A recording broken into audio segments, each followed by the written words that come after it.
ತ್ವರದಲ್ಲಿ ನಾನೇ ನಿಮ್ಗೆ ಹೋಗಿ ಬಾರೆ ಅದು ಅವಶ್ಯಕತೆ ಇರಲಿಲ್ಲ, ಯಾಕಂದ್ರೆ ನೀವು ವಯಸ್ಸಲ್ಲಿ ದೊಡ್ಡವರು. ಅದನ್ನೆಲ್ಲ ನೆನೆಸ್ಕೊಂಡಾಗ ಸಿಕ್ಕಾಪಟ್ಟೆ ಬೇಜಾರಾಯ್ತದೆ. ತುಂಬಾ ಮನ್ಸಿಗೆ ನೋವು ಮಾಡ್ಬಿಟ್ಟಿದೀನಿ, ಸಾರಿ. ಜೀವನನ ನಿಂತರ ತುಂಬಾ ಲೈಟ್ ಆಗಿ ತಗೊಂಡು ಎಂಜಾಯ್ ಕೂಡ ಮಾಡ್ಬೋದು, ಎಲ್ಲವೂ ಸೀರಿಯಸ್ ಆಗಿ ತಗೊಂಡು ಮಾಡ್ಬೇಕಂತಿಲ್ಲ.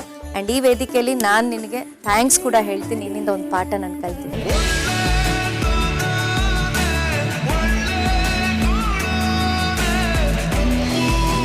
ಜಗಳಾಡೋ ತ್ವರದಲ್ಲಿ ನಾನೇ ನಿಮ್ಗೆ ಹೋಗಿ ಬಾರೆ ಅದು ಅವಶ್ಯಕತೆ ಇರಲಿಲ್ಲ, ಯಾಕಂದ್ರೆ ನೀವು ವಯಸ್ಸಲ್ಲಿ ದೊಡ್ಡವರು. ಅದನ್ನೆಲ್ಲ ನೆನೆಸ್ಕೊಂಡಾಗ ಸಿಕ್ಕಾಪಟ್ಟೆ ಬೇಜಾರಾಯ್ತದೆ. ತುಂಬಾ ಮನ್ಸಿಗೆ ನೋವು ಮಾಡ್ಬಿಟ್ಟಿದೀನಿ, ಸಾರಿ. ಜೀವನನ ನಿಂತರ ತುಂಬಾ ಲೈಟ್ ಆಗಿ ತಗೊಂಡು ಎಂಜಾಯ್ ಕೂಡ ಮಾಡ್ಬೋದು, ಎಲ್ಲವೂ ಸೀರಿಯಸ್ ಆಗಿ ತಗೊಂಡು ಮಾಡ್ಬೇಕಂತಿಲ್ಲ. ಅಂಡ್ ಈ ವೇದಿಕೆಯಲ್ಲಿ ನಾನು ನಿನಗೆ ಥ್ಯಾಂಕ್ಸ್ ಕೂಡ ಹೇಳ್ತೀನಿ, ನಿನ್ನಿಂದ ಒಂದು ಪಾಠ ನಾನು ಕಲ್ತಿದ್ದೀನಿ.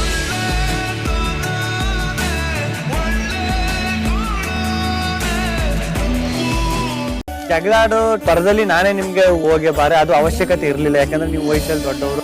ಅದನ್ನೆಲ್ಲ ನೆನೆಸ್ಕೊಂಡಾಗ ಸಿಕ್ಕಾಪಟ್ಟೆ ಬೇಜಾರಾಯ್ತದೆ. ತುಂಬಾ ಮನ್ಸಿಗೆ ನೋವು ಮಾಡ್ಬಿಟ್ಟಿದೀನಿ, ಸಾರಿ. ಜೀವನನ ನಿಂತರ ತುಂಬಾ ಲೈಟ್ ಆಗಿ ತಗೊಂಡು ಎಂಜಾಯ್ ಕೂಡ ಮಾಡ್ಬೋದು, ಎಲ್ಲವೂ ಸೀರಿಯಸ್ ಆಗಿ ತಗೊಂಡು ಮಾಡ್ಬೇಕಂತಿಲ್ಲ. ಅಂಡ್ ಈ ವೇದಿಕೆಯಲ್ಲಿ ನಾನು ನಿನಗೆ ಥ್ಯಾಂಕ್ಸ್ ಕೂಡ ಹೇಳ್ತೀನಿ, ನಿನ್ನಿಂದ ಒಂದು ಪಾಠ ನಾನು ಕಲ್ತಿದ್ದೀನಿ.